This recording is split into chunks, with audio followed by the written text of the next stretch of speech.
Sri Meenakshi Menon YouTube channel நண்பர்களுக்கும் நேர்களுக்கும் இனிய வணக்கம். இந்த நாள் இனிய நாளாக அமையட்டும். நம்மளுடைய சேனல் நிறைய ஆன்மீக ரீதியான பதிவுகள் பார்த்துட்டு இருக்கோம். அந்த அடிப்படையில் நம்ம அடுத்து பார்க்கக்கூடிய ஒரு பதிவு ஆடி வெள்ளிக்கிழமையின் சிறப்புகள். இந்த வெள்ளிக்கிழமையில் அம்பாளை வழிபாடு செய்வால் நமக்கு என்னென்ன பலன்கள் கிடைக்கும் தெரிஞ்சுக்க போறோம். வாங்க வீடியோக்குள்ள போகலாம்.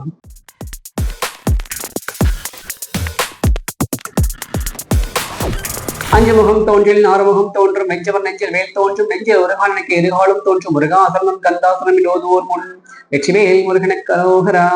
எல்லா நாளும் அம்பிகை வழிபாடுக்கூடிய நாட்கள் தான். அது ரொம்ப சிறப்பான ஒரு நாட்கள் அப்படின்றது ஆடி மாசம். அதுவும் ஆடி மாசத்துல ஆடி வெள்ளிக்கிழமைன்றது ரொம்ப சிறப்பான ஒரு மாசம். என்ன காரணம் அப்படின்னு கேட்டா, இந்த ஆடி மாசத்துல அதுவும் ஆடி வெள்ளிக்கிழமையில அம்பிகையை வழிபாடு செய்யும் போது சுமங்கலித்தன்மை நிலைத்திருக்கும் அப்படின்னு சொல்றது ஐதீகம். அது நம்மளுடைய சாஸ்திரம் அப்படிதான் சொல்லுது. அதான் அந்த வெள்ளிக்கிழமை வழிபாடோட தனிச்சிறப்பு. அதுவும் ஆடி வெள்ளிக்கிழமை வழிபாடோட தனிச்சிறப்பு. இந்த ஆடி வெள்ளிக்கிழமை வழிபாடு எப்படி செய்யணும் அப்படின்னா, நம்ம ஏற்கனவே நம்ம வீட்டுல பூஜை அறையில நிறைய அம்பிகை படங்கள் இருக்கும். அது போக நம்ம தனிப்பட்ட சில அம்பிகை விருப்பமா நம்ம கும்பிட்டு இருப்போம். அது மீனாட்சி அம்மாவா இருக்கலாம், காமாட்சி அம்மாவா இருக்கலாம், கருமாரியா இருக்கலாம், காளியம்மாவா இருக்கலாம், அங்கான பரமேஸ்வரர் இருக்கலாம். நம்மளுடைய குலதெய்வங்களே சில அம்பிகை வழிபாடுகள் உண்டு. மாரியம்மன் உண்டு, காளியம்மன் உண்டு, பேச்சியம்மன் உண்டு. நம்மளுடைய குலதெய்வங்களே சில அம்பிகை எல்லாம் உண்டு இல்லையா? இந்த அம்பிகை வழிபாடுகளை மனசார செய்யறதுக்கு நல்ல ஒரு நாள் ஆடி வெள்ளிக்கிழமை தான். எப்படி வழிபாடு செய்யணும் அப்படிங்கன்னா, நம்ம ஏற்கனவே ஆடி மாச பிறப்புன்னு வரும்போது இடம் தான் சுத்தப்படுதான் வச்சிருக்கோம். அதுவும் நமக்கு இந்த வருஷம் ஆடி மாத பிறப்பு வெள்ளிக்கிழமை தான் நமக்கு பிறக்குது. முதல் வெள்ளி ஆடி வெள்ளியா தான் நமக்கு வருது. அப்போ இந்த நாள்ல அம்பிகை வழிபாடு செய்யும்போது நமக்கு நிறைய பலன்கள் கிடைக்கும். அதை முதல் நம்ம வழிபாடு செய்யக்கூடிய முதல் முறை அப்படின்றது அம்பாளுக்கு மிக பிடித்த நெய்வேத்தியம் கூழ் வச்சு அம்பாளை வழிபாடு செய்யுது அப்படின்னா, அம்பாள் மனசு குளிர்ந்து நம்ம கேட்டதெல்லாம் தருவாதான் அந்த ஆடி வெள்ளிக்கிழமையோட தனிச்சிறப்பு. இந்த ஆடி வெள்ளிக்கிழமையில நம்ம ஏற்கனவே வீடுதான் சுத்தப்படுத்தியாச்சு. நம்ம வீட்டுல கூடிய புகைப்படம், அம்பாள் புகைப்படமோ அல்லது அம்பாள் விக்கிரகம், இப்ப நிறைய பேர் அம்பாள் விக்கிரகம் வச்சு வழிபாடு செய்யும். மற்ற நாட்கள் நம்ம அபிஷேகம் பண்றோம், அலங்காரம் பண்றதெல்லாம் தாண்டி இந்த ஆடி 30 நாளும் அம்பாளுக்கு அபிஷேகம் பண்ணுங்க. இன்னும் நிறைய வளர்ச்சி இருக்கும். அபிஷேகம் அப்படின்றது அடியின் பல பதிவுகளை சொல்றேன். சுத்தமான தண்ணீர் 2 செம்பு எடுத்து அம்பாளுக்கு அபிஷேகம் பண்ணி விக்கிரகத்தை தொடச்சு புது வஸ்திரம் சாத்தி அலங்காரம் பண்ணி வச்சாலே போதுமானது. கோவில்ல பண்ற மாதிரி 16 வகையான அபிஷேகங்கள்லாம் பண்ணணுன்ற அவசியமே கிடையாது. உள்ளன்போட ஒரு துளி நீரை நீங்க விட்டா கூட அம்பாள் ஏத்துப்பா. அப்படி உங்களால முடிஞ்ச அபிஷேகத்தை நீங்க பண்ணிட்டு அந்த அம்பாள் அலங்காரம் பண்ணி அந்த விக்கிரகத்தை எடுத்து சாமி ரூம்ல வச்சுட்டு மலர் மாலைகள்லாம் சாத்திட்டு 2 தீபங்கள் ஏற்றி வச்சுட்டு உங்களுக்கு அது போக தீபதூபம்லாம் நீங்க ஏற்றி வச்சுக்கோங்க. ரொம்ப முக்கியமான பிரசாதம் கூழ் தான். இந்த கூழ் பாத்தீங்கன்னா நிறைய கூழ் செய்வாங்க. கம்மங்கூழ், கேப்பக்கூழ்லாம் செய்வாங்க. நவதானிய கூழா செய்யறது ரொம்ப விசேஷம். சிறுதானிய கூழா செய்யறது ரொம்ப விசேஷம். இப்போ வீட்டுல எல்லாரும் கூழ் சாப்பிடுவாங்கன்னா அவங்க அளவுக்கு தகுந்த மாதிரி நீங்க போட்டுக்கலாம். இல்ல எங்க வீட்டுல யாருமே கூழ் சாப்பிட மாட்டாங்க, நான் மட்டும் தான் சாப்பிடணும், உங்களுக்கு தகுந்த அளவு 1 டம்ளர் மட்டும் கூழ் போட்டு கூழ் காய்ச்சிட்டு அந்த கூழ்ல உப்பு போடாம அம்பாளுக்கு நெய்வேத்தியம் பண்ணிக்கோங்க. அதுல 2 வேப்பலை போட்டுக்கோங்க. அதற்கப்புறமாக துள்ளு மாவு ஏற்கனவே நமக்கு எல்லாருக்கும் தெரிஞ்ச முறைதான். நல்ல பச்சரிசி வாங்கி அதை அலசி காய வச்சுட்டு அதை மிக்சியில போட்டு ரொம்ப மாவா அரைக்காம அரைகுறையா பொடியா அரைச்சிட்டு அதுல நாட்டு சர்க்கரையும் ஏலக்காவும் கலந்து அதையும் நல்லா கலந்து அம்பிகை கிட்ட வச்சுட்டு அதுல 2 வேப்பலை போட்டுட்டு மாவிளக்கு போட்டு வழிபாடு செய்வது ரொம்ப விசேஷம். மாவிளக்கு வீட்டுல போலாம், தாராளமாக போலாம், எந்த தப்பும் கிடையாது.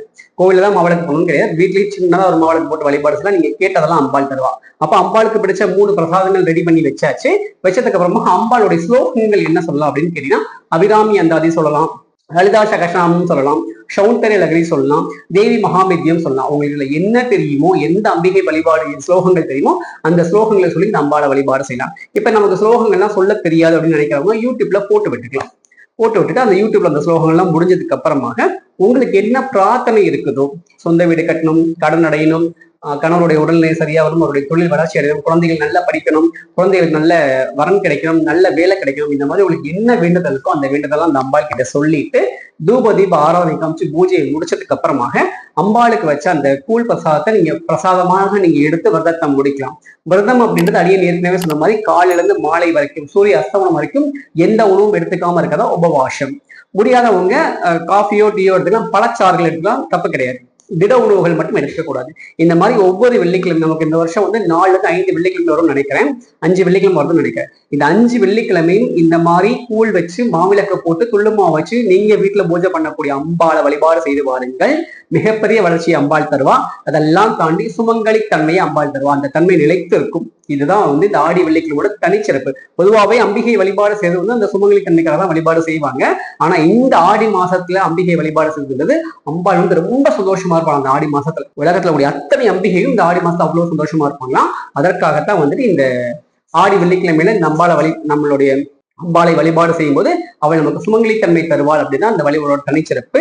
இந்த ஆடி வெள்ளிக்கிழமை அம்பாளை வழிபாடு செய்து எல்லா வளங்களும் கிடைக்க பெறுவோமாக. நன்றி, வணக்கம். அடுத்த பதிவில் உங்களை சந்திக்கும் வரை உங்களிடம் விடைபெறுவது முருநடிமை ஸ்ரீ மீனாட்சி மைந்தன். வான்மிகில் வளாது பெய்க மலிவளம் சுரக்க மன்னன் கோன்முறை அரசு செய்க குறைவிலாதவர்கள் வாழ்க. நான்மறை அரசால் உங்கள் அச்சமும் வெளியும் மல்க மேன்மைகள் செய்வது விலங்கு உலகம் எல்லாம். திருச்சிற்றம்பலம் தெல்லை எம்பலம். வெற்றிவேல் முருகனுக்கு அரோகரா. நம்மளுடைய ஸ்ரீ மீனாட்சி மைந்தன் யூடியூப் சேனல், முகநூல் பக்கங்கள், இன்ஸ்டாகிராம் பக்கங்களை ஃபாலோ பண்ணி ஷேர் பண்ணி சப்ஸ்கிரைப் பண்ற எல்லாருக்கும் ஒரு வேல், அதை வச்சு வழிபாடு செய்வதற்கு ஒரு கிண்ணம், அதற்கப்புறமாக ஒரு வேல் மாறல் அல்லது வந்துட்டு சுப்பிரமணியர் புஜங்கம் அல்லது திருப்புகள், இந்த 3 புத்தகத்துல எந்த புத்தகம் வேணும்னு சொல்லிட்டு நீங்க நமக்கு வந்து நம்மளுடைய ஸ்ரீ மீனாட்சி மைந்தன் இன்ஸ்டாகிராம் பக்கத்தை டிஎம் பண்ணினா உங்களுக்கு கொரியர் அனுப்புறோம். நீங்க வாங்கி அந்த பாராயணம், அந்த பதிகங்களை பாராயணம் செய்து உங்க வாழ்க்கையில எல்லா வளங்களும் கிடைக்க பெறுங்க. நன்றி, வணக்கம். வெற்றிவேல் முருகனுக்கு.